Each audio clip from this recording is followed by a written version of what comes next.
இன்னைக்கு நம்ம லஞ்சுக்கு தக்காளி பீக்கங்காயை வச்சு ஒரு கிரேவி தாங்க பார்க்க போகிறோம். இதுக்கு ஒரு வடை சட்டி அடுப்பில் வச்சுக்கிட்டு கொஞ்சமாக எண்ணெய் விட்டுக்கலாங்க. எண்ணெய், கடுகு, உளுந்தம்பருப்பு, கடலைப்பருப்பு போட்டுட்டு 2 வரமிளகாயை போட்டுக்கலாங்க. அது கூடவே கொஞ்சம் கருவேப்பிலை போட்டுட்டு வெங்காயம் கொஞ்சம் போட்டுக்கலாங்க.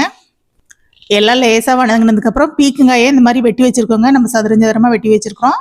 நம்ம மெலிசாக ரவுண்ட் ரவுண்டாக வேணாலும் வெட்டிக்கலாம். அதையும் இது கூட சேர்த்துக்கிட்டு கொஞ்சம் மஞ்சள் தூள், நம்ம சாம்பார் பொடி ஒரு 2 ஸ்பூன் சேர்த்துக்கலாங்க. இது எல்லாத்தையும் நல்லா கலந்து விட்டுட்டு காரம் அதிகமாக வேணும்னா தனி மிளகாத்தூள் கூட சேர்த்துக்கலாங்க. இதை கொஞ்ச நேரம் மூடி வச்சிடலாங்க. நல்லா காய் குழஞ்சி வேகட்டுங்க. வெந்ததுக்கு அப்புறமா இதுக்கு உப்பு, 4 தக்காளி பழம் இது கூடயே வெட்டி போட்டு நல்லா அதையும் வேக வச்சு எடுத்துடலாங்க. சூப்பரான ஒரு லஞ்சுக்கு தக்காளி பீக்கங்காய் கிரேவி ரெடி ஆயிடுச்சு. இது சாதம், சப்பாத்தி, தோசை எல்லாத்துக்கும் சூப்பராக இருக்குங்க. இதே மாதிரி நீங்களும் ட்ரை பண்ணி பாருங்க. உங்களுக்கு இது கிரேவி மாதிரி வேணும்னா இதுலேயே கொஞ்சம் தேங்காய் கூட அரைச்சி ஊற்றிக்கலாங்க. சப்பாத்திக்கெல்லாம் சூப்பராக இருக்கும், தோசைக்கு சப்பாத்திக்கு.